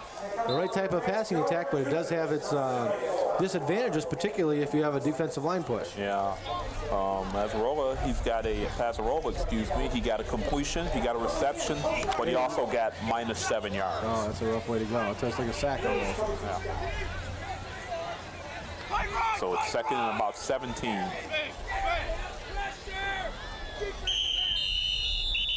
And they might have taken too much time or some procedure or somebody moved on the line. Let's see, we've got 1, 2, 3, 4, 5, 6, 7 guys on the line. We got 2 ends. They're fine. Too much offensive. Oh, defensive lining up offside. Offside. Lined up offside. Lined up in the neutral zone. That must drive a coach crazy. Especially when you've got 2nd down and 15 or 16. Now you just got him back to square one. There's Bob Miles. He's quite happy. He says, well, I needed a break. I deserve one after all this. He hasn't had a real good day today. Now the offense looks like they're putting together some sort of drive, and he needs it. Touchdown here puts him right back in the game. That's 2nd and 12 as we approach the minute mark here, left in the 3rd quarter. He's back in the pocket. Slight rollout. Throws back right. Oh, he's got blocking. Nice. Got it set up. Down the sideline. He's gone. They won't catch him. And there are no flags. That's a touchdown. I just got done saying that was a well-conceived play, wasn't it? Yes, it was. It was an excellent. I just got done saying they get a touchdown. They're back in this game, and sure enough, that's what happened. But you saw the speed that time, and you're going to see it. Geetson had a heck of a run. Now they set up the screen excellently. He's looking left, fakes right, lets the defense come in. There's Geetson. He's got the ball. Slips a little bit, but his blocking is set up. He actually he's waiting for his blocking to set because he's got 3 guys in front of him. Gets around the corner, and he's got nothing but clear sailing with that 4.5 speed. Nice run, touchdown. Can't do it any better than that. As they try for the extra point, they do that little gimmick where they line up on the side and then trot on over. Everybody except the center, the kicker, and the holder. Did that little trot. Placement. Kick is blocked. No good.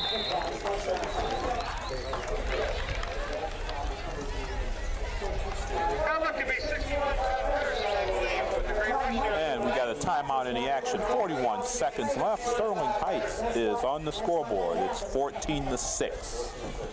41 seconds left in the third quarter here on Channel 63, high school football, opening weekend of the season. Paul Harris, king of radio, doing TV. Well, you make transitions in your life, Bob. We have a transition show here on Yes, we do. Just following this game, so keep that in mind. I just thought I'd use that as a that was good. That was good. That missed kick actually won't hurt them too much. They'll have a chance if they do score to get 2 points.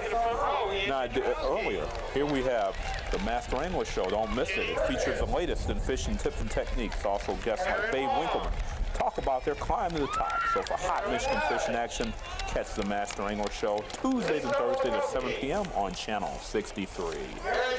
You were talking about momentum earlier, Bob, and I think Sterling Heights finally has some. Well, you've got 41 seconds left here in the third quarter, so there's plenty of time.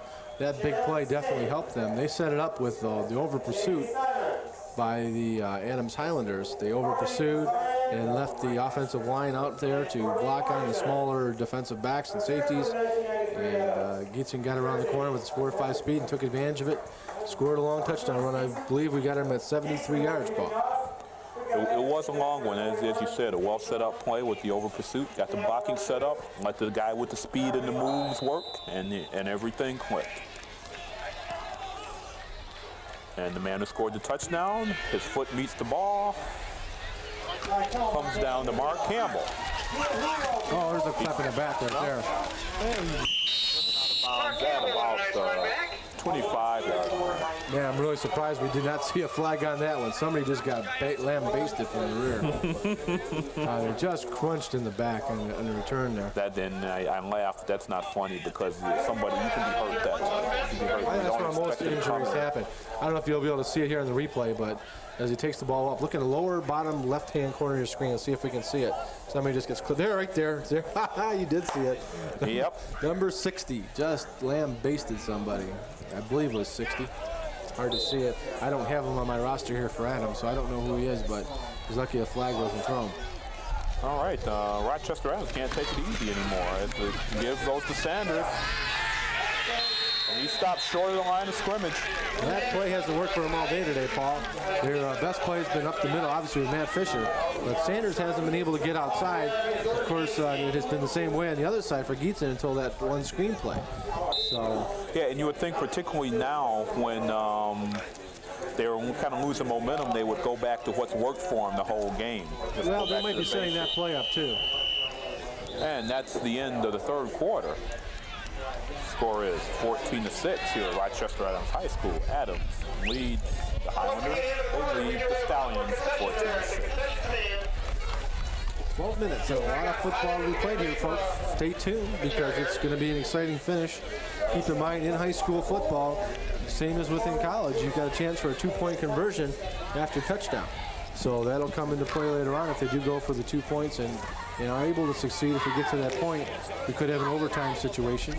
And again, in high school, for the people who aren't familiar with it, in high school football, we have a setup at the 10-yard line where each team has a chance to score. We've got 4 plays to either score a touchdown or a field goal. And then, of course, the other team would have the same opportunity. And that can go back and forth for as many times as it takes here in high school. Last year we did a game that went through 5 overtimes. So I'll tell you, it can be exciting and very nerve-wracking for the coaches if you get to that point. And that's all the coach needs, something nerve-wracking, right? Especially in the first game. Keep in mind, this is a non-conference game, so it won't affect them in regards to getting into their conference playoffs, but the overall standings and computer statistics are how you get into the state playoffs, so every game is important, and the points you score affect that computer ranking. It seems to be some discussion, some question about the spotting of the ball here as we are about to get the fourth quarter underway. Well, it's hard to see those lines, and I guess when they picked the ball up, they forgot to look down and say, well, was it on the 23, the 33? You know, there's no more lines if you look at It's the first game for the officials too, folks, so we, as well as the announcers. Yeah, so we're, none of us are in mid-season form, none of us, so if you just bear with us, stay with us, it gets better. The players get better, the officials get better. The weather gets better? The weather gets better, and the announcers get better, hopefully. Yeah. That's about the only respite they might get if we do. We're going to look at our crowd. We've got a decent crowd here considering how the weather started, particularly here on the Adams side. Back inside to Fisher, he's got a lot of room. He pulls out close to about the 35. Again, that's been their best play, having Fisher go off tackle. These sustained blocks by the offensive line seem to be holding that defensive line back. And again, we've got 4 returning starters. I don't want to hamper that point, but that really helps the offensive line, like cohesiveness, picking up the right blocks, picking up blitzing people. We've seen that last year in the Detroit Lions, how they had such a hard time. The same holds true with high school or even college football. Got some motion, handoff inside again to Fisher, but he stopped short this time. He didn't get back to the line of scrimmage. Now set up 4th down and a punting down. As Derek Guido again. Guido was there to stop him along with a host of tacklers. And the Highlanders will be forced to punt, and I tell you what, we're going to have ourselves a football game here. But the big mo has shifted. That's very true. Very true. The Stallions have a chance to get excellent field position here. So we've got a new punter in there. For Adams, just like Chris Hackard. Gets off a good punt. He gets a nice roll. Rolls down close to about the 23-yard line or so. I don't think Gietzen wanted to get anywhere close to that. No, he let that go. You know, it's kind of tough when you're running up for a ball to get good planning on your feet, so that's probably why I stayed away from it. There's our score, 14-6. Highlanders in front of the Stallions here, 4th quarter. 10 minutes, 31 seconds left. In our game of the week here on Channel 63. Once again, we'd like to tell you that tomorrow night and Monday night at 7 p.m. As you can see, the player runs on there for Rochester Adams. That's number 26, Stephen McCaldon, defensive back. 1st and 10 from the 23. It's a big drive right here. If they can put some points on the board, this could really put some pressure on the Highlanders. He's in the pocket, drills it in there. It's complete. If he held on to it, he got hit right as he caught it. But I think he looks like he held on. Again, it looks like he might be just a shade short of the 1st down. Good play here. Vito makes a really nice strong throw. A little out pattern going toward the sideline. He's able to set up nicely. Let's take a look at the catch. He made the catch and tackled immediately. I think that was Joe Strasansky. I just can't say that fella's name, Joe Strasansky. We've got problems with them all. Bob Miles looking on. His team's got back in the ball game here, 14-6. They get a chance to potentially tie the score here. Inside handoff up the middle. He got close to the 1st down, but was driven back. We'll have to see what they spotted. Take a look at the spot. I'm looking at the referee's foot right now, so he got the 1st down. He got it. And look at Vito. He's getting a little more dirty. I like that. Pretty soon they're not going to be able to spot him back there. And we won't be able to spot him either. That's fine. There's a quick handoff. A couple steps. Was able to get to the linebackers before Johnson could make the tackle. He got the 1st down. Okay, he's up close to the 35-yard line. 1st and 10. We got 9 minutes, 17 seconds to go. Pass roller, box out signal. He keeps it. He stopped after about 3 yards. On the option that time, he tried to run the short side of the field, trying to take the ball himself. It seems like when he's taking the ball himself, it's pre-planned, predisposed. In other words, he looks over the line. He makes the decision at the line, not during the play. And the key to making an option attack work is to make sure that you make the decision based on what the defense gives you. he's not doing that. He's taking that option ahead of time and maybe causing himself not taking the right choice. Yeah, that's not a good way to run the option. No. Of course, it is the first game of the year, and I'm sure they'll work these things out as the year goes on. Right now, they get second down and about 8. And it could be because of the field conditions with the wet field and the wet ball. The coach has told him, make up your mind beforehand. And I think that's where an option has an advantage, though, because the defense reacts to what you do. You have a chance to get them to slip and slide. Delayed game penalty on the offense. That'll push the Stallions back 5 yards. It'll make it second down and 13. That puts them in a definite passing situation, Paul. It does. Any predictions as to what's going to happen on this? They're going to throw the ball. Nothing further? You're not going to tell us? They're going to throw the ball downfield. Oh, okay. Well, I guess they... It will not be a screen pass. Oh, okay. Second down and looks like about 13 yards to go or so. There's our time, 8 minutes and 7 seconds and counting left here in the game. There's our whistle. I think that is to start the play. By now, they should know what they're running.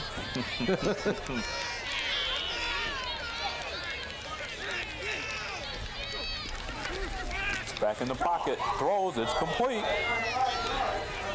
And it is downfield. Yes, it is downfield. We'll give you credit for that one too. That was kind of a gimme, but okay. I was being safe. What can I say?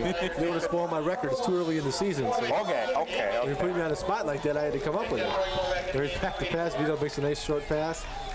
Caught the ball in the right flat. Takes the ball up for maybe another yard, and it'll set up third down and 9. So a long situation here. We haven't seen much blitzing on either side. Adams, Highlanders run 5-2 defense. Again, most of the times they stay at home. They really depend on technique on defense as opposed to a lot of blitzing and red dogging.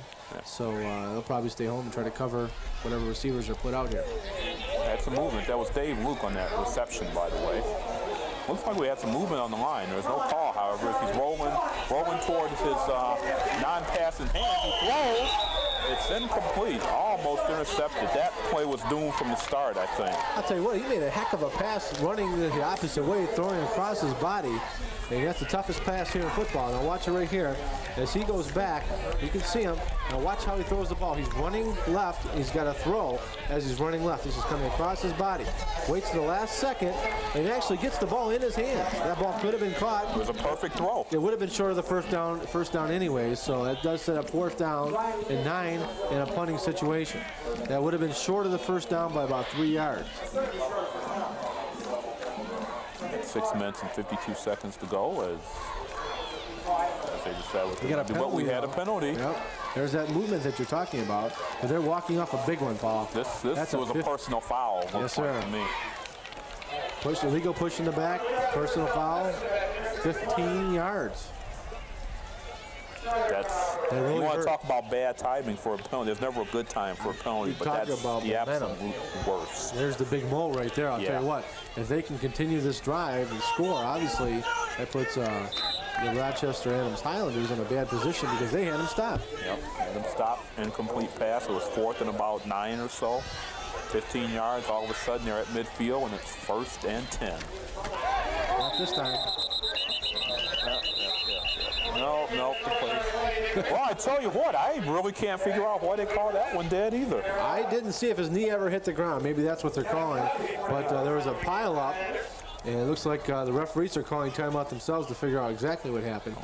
But get the replay on that one. That'll be interesting to see just what happened in that pile. See if we get any word here. He's just going to call it time run here. It was hard to tell. There's such a massive humanity there. Yeager calling off the defensive signals. Looks like he's telling his linebackers to stack, which means they'll probably line up behind the guards. That's what typically will happen in a 5-2. And they'll play either way depending on where the running backs are, and that's what they're doing. Got another whistle. Timeout, Sterling Heights. Seemed like really confusion after, particularly the last couple plays. Either, I think it stemmed a lot from the officiating. The officiating didn't know or didn't take charge, and because of it, the Stallions took a little extra time, and I think they were a little bit confused. This month on Roadshow Video, Brad and Pat head up to Elmont, Michigan to experience the game of paintball. That's tonight on Roadshow Video, up next at 9 p.m. on Channel 63. Elmont, Michigan. I'll tell you what, I've been up there for a few softball tournaments. It's a quaint little town. Quaint? Quaint. Go Carbonate! Not a lot going. Not a lot going on. Okay. Well, I'm sure. Paintball. Well, I'm sure those softball tournaments, you kind of, you're down there on the weekends on Friday and Saturday, when you're not playing. That's what it's supposed to be happening, though. Well, you surely find something going on. Years ago, yeah. There's our score with 6 minutes, 4 seconds left. The Rochester Adams Highlanders 14 and Sterling Heights Stallions 6.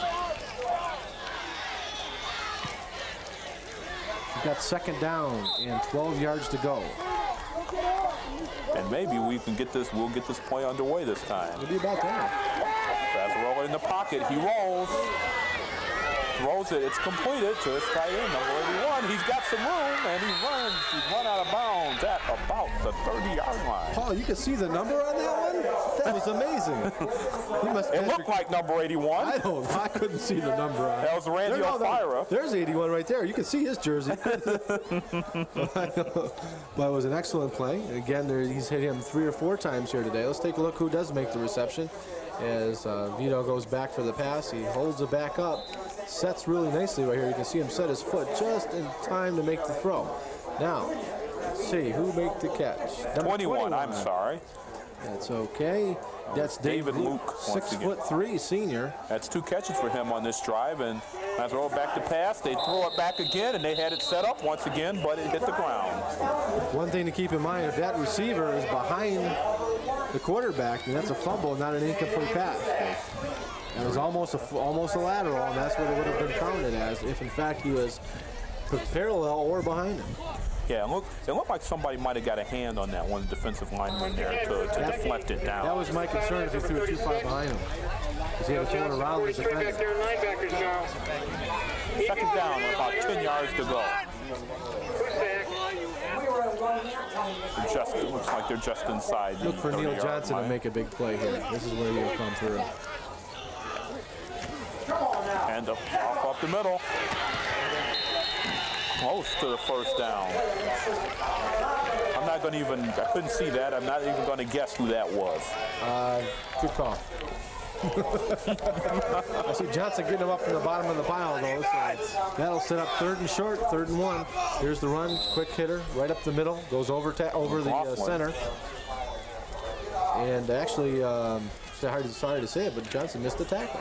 Could stopped for 3 yards short. Well, you knew he would have the chance to make a big play. And I'm wrong, I admit it. We have the chances. Handoff goes to McLaughlin up the middle again. He's got the first down. Excellent drive sustained here by the Stallions, and I'll tell you what, they're taking some valuable time off the clock. 5 minutes, 3 seconds left. If they continue to push this ball down and take more time off the clock, they're gonna potentially have to go for the 2 points when they get down to the conversion time. Yeah, just a little bit over 5 minutes left, 5:03 to be exact. Keep in mind, this is really the first drive they had. The first touchdown was scored on a 73-yard screen pass, and the rest of the day they've only had 4 first downs coming into this drive. So they're almost conditioned that they'll have to go for the 2. Hey, first down and 10. They're just outside the 20-yard line. Fazzarola hands off inside. Coughlin's got some room. He's in there for the score. Well, they scored so quick, now they might not have to. We'll see. That wasn't McLaughlin. That was our friend, number 23, once again. Mr. Do-It-All, Matt Dietzen. Matt Dietzen with a nice run that time. That puts him up to a chance for a tie here in the 4th quarter. How long was that run, Paul? 20 yards, 23 yards? I believe it was around 23. That was my spot. Well, it's over 100 yards in offense for him here in the second half. Point after touchdown. Let's see. They're going to try to kick. No, they're going to go for the 2. Good call if they start off the tie here. Watch it right up the middle. Back to pass. Throw is behind him and high. Oh, man, that was close. 14-12 now with 4 minutes and 36 seconds left. As I mentioned earlier, prior to them even scoring, they would probably have to go for the 2, considering it was their first drive. Now you saw the ball was thrown just a little bit high and a little bit behind him, and he was able to get one hand on it, and that was it. That's a tough pass to Corral down there when you're only throwing it about 7 or 8 yards. So just didn't execute on that 2-pointer. Nope, that leaves our score at 14-12. David Luke gave it the effort, but just couldn't bring it down. There's the time 4 remaining. minutes, 36 seconds left. And as we said, it's 14-12. 2 missed extra points. The first one, the kick was blocked, and they tried to go for 2 on that one, and the pass didn't click. Well, we knew the kicking game would have a potential, and that wasn't the kicking game, but that was an offshoot of the kicking game, potential to settle the score here today because of the footing.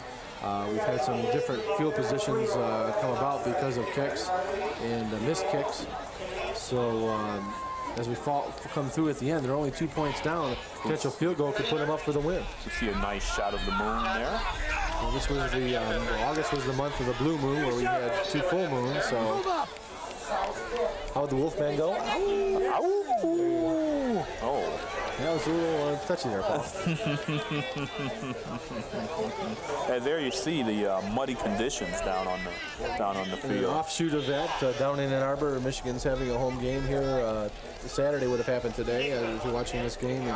And at the same time, all the freshmen are moving in, and everybody's moving into the dorm. So I heard it's one heck of a traffic jam down there in Ann Arbor. That doesn't happen too often either.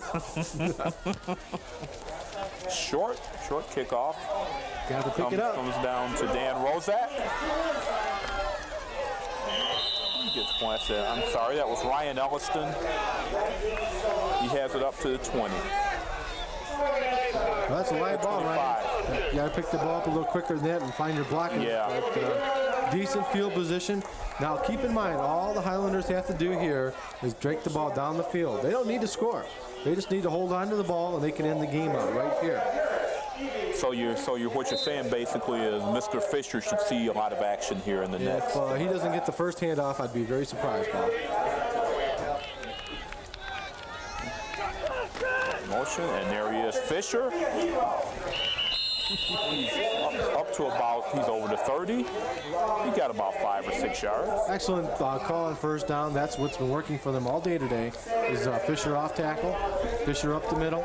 He gained enough on the first down to set them up in good position here for 2nd down and 5. There's our mud, folks. That's what they're playing in.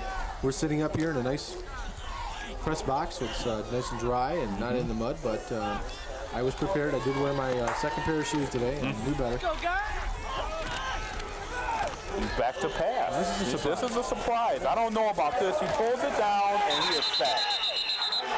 I don't like to question coaches about play calling, but I have to wonder about that one. Well, if Nick Benson, number 73, would have held on to his block a little longer on that, there's a chance that Jansen could have took the ball down and ran for the first down. As a matter of fact, he had plenty of room, but as you can see right here on the replay, 73 just lets go of his man a second earlier, and Jansky runs right into him. You'll see right in front of him here, there's 73 lets go of his man, and there's the tackle.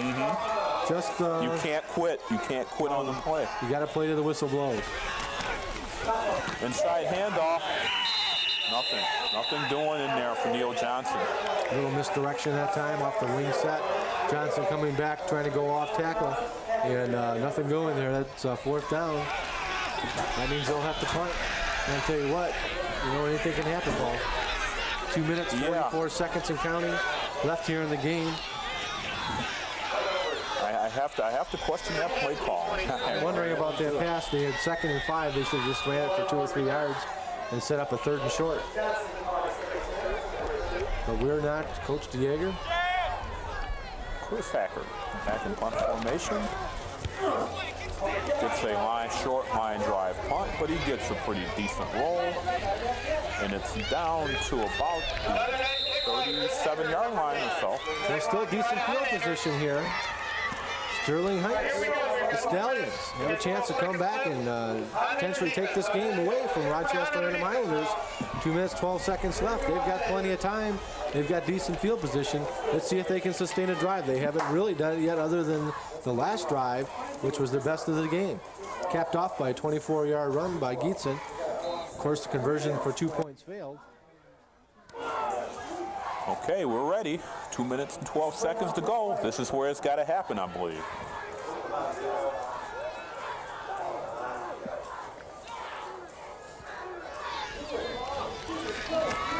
A little quick pass. It's completed. Nice tackle. That was Mr. Fisher again, this time on the defensive side doing the job. His bottom half is awful dirty, but his top half isn't. He didn't make this tackle with plenty of room in front of him. This play is designed that way. It's designed for him to break the one tackle. Of course, Fisher wouldn't let him go, was able to trip him up on his feet, and made a real nice tackle on Dave Luke that time. They got about 3 yards on the play. 2nd down and 7. The fake inside handoff. He keeps it. Down close to a 1st down. I think he'll be about 2 yards short. Casolaro really took a big pop at the end there. Looks like he fell on his back. And you can see at the end of the run, he just really popped. Nice fake that time. He was able to follow through. Still doesn't look at his pitch man. He knew he was going to take it all the way. Now watch him right at the end of this row. Right there. Boom. Got knocked right in the back. So, 1 minute and 13 seconds to go. Next week, the Troy Colts will face the Ferndale Eagles here on Channel 63. Troy, a perennial powerhouse, coming back this year with pretty much all their starters intact. Ferndale Eagles coming out of the doldrums. They had a real rough year last year, and this year they are coming back anew, and should be a good game. Playing at Ferndale. Okay, Bob, there's 1 minute and 13 seconds left. You got a 3rd and 2. You're down by 2. What do you call it? We need to get a 1st down, first of all. We need to get out of bounds. Here's the 1st down. We'll stop the clock, so keep that in mind. So they need to get the 1st down. The option attack, again, is based on taking the option you need. Vito's done a reasonable job running the ball himself, so I think you got to look for him to keep the ball. Okay, we're gonna see that. That seems like it would be the best case, particularly with the slippery field, because he knows that kind of play. He knows where he's going. If he sees the seam, all he's got to do is fall forward, and he'll get the 1st down. And if he doesn't get the 1st down, obviously they're going to go for it. So they need to have 2 plays called here. Okay, they've got one receiver split out to each side, split backfield. He's going to throw it. Oh, and I think we had some miscommunication there. Gietzen was back here waiting for the throw across on the play, basically a play that he scored on, but the pass was about 8 yards up further upfield, and he was right into the middle of the blocking pattern. That's exactly what happened, Paul. He's going back to pass, setting up the screen. They set it up decently, but Gietzen was not downfield. He was more in the backfield. You can see him right there in the right-hand half of your screen. I don't think, here we go right here, guys. It's 4th and 1. This is the ball game. 7 left. And he keeps it, the pitch. He gets around the corner for the 1st down. Getting back to the play before that, Gietzen either didn't run the right route or Vito didn't realize that he was more in the backfield. They're going with, looks like they're going with no huddle. Stopped it with 1 minute left to move the sticks. It is a 1st down, so it will stop the clock. Takes a lot of guts right here. You can see him pitch out right at the last second. Well, here's the play before that. The play before. They threw it back. You see back in the right-hand corner that Gietzen was just downfield. The throw is, did he complete it? Yeah, it looks like he did. If he did, it doesn't really matter unless he got out of bounds. He lost the yard anyway. He probably would have done better to drop it. He did not get out of bounds. The clock is still running, folks. 40 seconds, 39 and counting. That's a big call right there. They didn't get out of bounds. Let's waste 10 seconds right here. Back to pass, straight back. Little pass is tipped and almost intercepted down there. Neil Johnson had a chance there. I didn't see who tipped it there, Bob, but Neil Johnson almost had the interception. Against the defensive line is getting some push against the offensive line because they know they've got to pass the ball in this situation. Got the ball, got in on them a little bit, raised their hands and tipped the ball at the line of scrimmage. Got 27 seconds to go here. They've got basically 3rd and 10 on their own 40-yard line.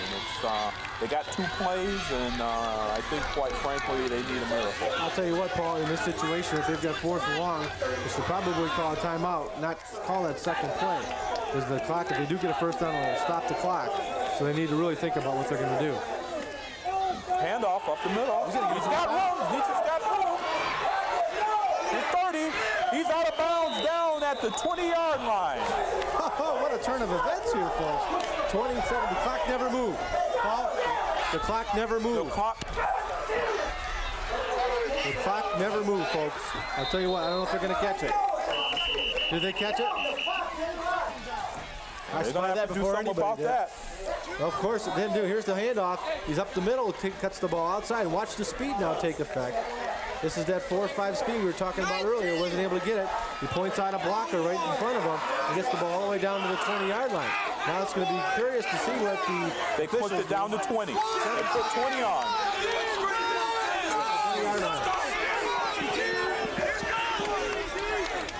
They pushed it down to 20. They're at the 25. First down and 10. Pazarola, back to pass. He rolls out. Get rid of it. He keeps it. He's got the first down, and he's out of bounds down around the 15-yard line. With 10 seconds left, Paul. What a run. I tell you what, he really froze the defense, thinking that he was going to throw the ball. Was able to freeze him enough to turn the ball upfield for a 10-yard run. And remember, Gietzen is their place kicker. He's got about a 45-yard range. So this is in field goal territory. Here's Vito Floslara taking the ball up. Look at him freezing the linebackers right here, thinking he's going to pass. That one little fake there enabled him to turn the ball up just enough to get that first down. Now watch this.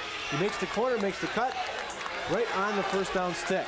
First down and 10 seconds left. Use his quickness. They're not going to kick it on this one. They're going to throw the ball in the end zone. Get the ball in the middle of the field. Back to pass. He's scrambling. He looks. He throws. Incomplete. You got 5 seconds left. He was lucky that ball was not intercepted. I tell you, if you don't have anything, you got to just throw that one out of the end zone. You can't keep the ball that low. Well, folks, this is it. This is what the game's all about. It's brought down to one last play. 5 seconds left. Score 14-12, and Matt Gietzen, the one who got him down there on that beautiful run to get him down to the 20. Of course, he broke out of the pack. Will attempt field goal here. It looks like it'll be 33-yard field goal. Is that right, Paul? I believe you're right. About 33 yards, and what a way to start off the season, eh? This is the way it should be, guys. Right here. Looks like he's placing the ball down at about the 23-yard line, so it'll be a 33-yard attempt. And they call a timeout to kind of freeze him, make him think about it a little bit. There's no doubt about that. Looking on the field, you can see the field. We had talked about the condition of it and the footing for the kickers. This happens to be one of the spots where the field is not in bad condition. They do have some grass, so he should be able to get some decent footing for the kick. He's got the range. He kick it up to 45 yards. We were talking to Bob Miles earlier in the game. They mentioned he does have a strong leg. He did show that earlier, but the ball was blocked. Yes.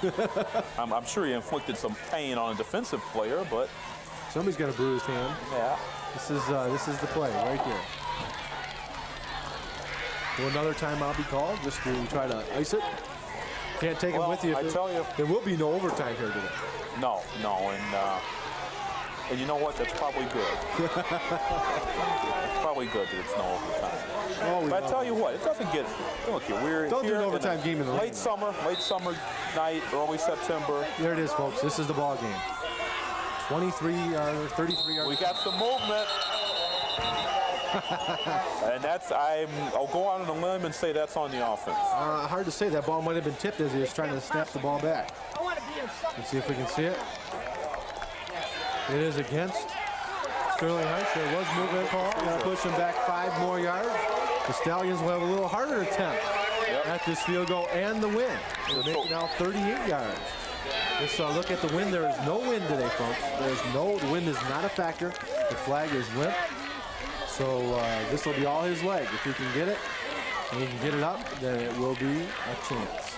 How do you think Mr. Gietzen's stomach feels right about now? Oh, I don't know. He's played a lot today. I don't think he's thinking about it too much. They can't make it from there! Oh, there's the other timeout. Yep. And that's a good call right there. Make him think about it. They had him thinking about it at 33. Let him think about it at 38. Let him line up. Let's let him waste that concentration. Well, Paul, you came in a unique situation. This doesn't happen too often where you get a chance to see the game come down to the last play. Well, it just happens like that, and I'm very, very happy to be here. Very happy to fill in for our good buddy Dave Zorn. He's off on assignment right here. Bigger and better things. Yes. He's on vacation, isn't he? Well, Well, what is that? Bigger or better? Is vacation bigger or better? I don't know. By the way, Dave will be joining us next game with Ferndale. There it is right there. Troy Colts versus the Ferndale Eagles. He'll be joining me, reacquainting ourselves since he's now been married. It'll be new for him. Big game in the week next week against Troy against Ferndale. And again, folks, we're back to the field with 5 seconds left. They got to kick it sooner or later. They have to actually kick the ball. There could be another penalty. You never know. 38-yard attempt. Matt Gietzen. Snaps down. Bobbled it. He's got the distance. No good. No good. Wide right. Oh, wide left, excuse me. Wide left. Pandemonium. The Rochester Adams Highlanders take a victory in their first game of the year. Snatched it right out of that leg of Matt Gietzen. That ball was just wide left. Had plenty of leg, but just wide. God, he had the leg. I thought he had it all the way. I really did. And that's it. Adams wins 14-12. What a great finish to the game, Paul. Can't ask for anything better than that. I guess Sterling Heights could have, but there's the. Let's take another look at this kick, Paul. Let's see how close it really was. You got a good angle here. Looks like this is a Mark Gomez camera angle. Let's take a look. There's the kick. Let's see how close it did get. Watch the trajectory of the ball. Looks like he's going to miss it just left. Oh, my God. Oh, was that close? Woo! The replay might have shown non-conclusive evidence of that ball being wide left. Yes, definitely non-conclusive evidence there. Let's just say that the official made the call, and he ain't going to change it. It will stand. I thought he might have had it. From that angle, I thought he might have had it.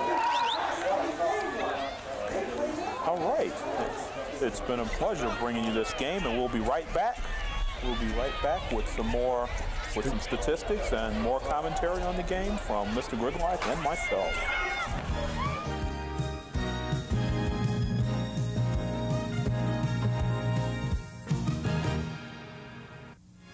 If you wish a video cassette of TCI Sports, the cost is $25. Send a check payable to TCI, along with your name, address, and the names of the teams that played in the game, to TCI Sports Videotapes, 4500 Delamere Boulevard, Royal Oak, Michigan, 48073. Remember to tell us which game you wish to receive. And thank you for watching TCI Sports. Back here at Rochester Adams High School, again, the final score, 14-12 in favor of the Highlanders. Beating the Stallions, basically it came down to the last play, folks, and here it is. There's the field goal opportunity that goes wide left. Take a look at the ball, take a look at the angle, and you make the call. Here's the kick, and here's the ball going, and the trajectory toward the ball toward the field, for the field goal. You can stop it right about, we'll say, here. And that's where it went wide left, right at the last second. The play will stand. The game will end at 14-12. It was an excellent game. It came down to the last play, Paul, and I'll tell you what, that's the way you want to see him play. Yeah, it started out like Rochester Adams was going to basically run Sterling Heights back to Sterling Heights. 14-0 at the second, and at the end of the half, and they had nothing going on. But they got some breaks in the second half and scored a couple of touchdowns. Let's run through our scoring here real quickly. There's our statistics. Let's go through the score first. First quarter, 38 seconds left. Jansky with a 1-yard run. Chris Wasson the kick. 7-0 in favor of Adams. Second quarter, Fisher with a 30-yard run. Wasson again the kick, 14-0. Third quarter, Giessen had a 73-yard screen pass and scored a touchdown on that. 14-6, extra point failed. 14-12 was the score when Gietzen scored on a 23-yard run, and again the 2-point conversion failed. Okay, you see the stats right there. Now remember that disparity in yardage at the end of the first half. Those were evened up. 245 total yards for Rochester Adams and 233 for Sterling Heights. Next game will be Detroit Colts versus the Ferndale Eagles next week. It's been a pleasure being with you. This is Paul Harris. Glad to have you, Paul. Glad to be here. Glad to get the old team back together once more. And with Bob Gricklack saying so long. The score, Rochester Adams 14, Sterling Heights 12.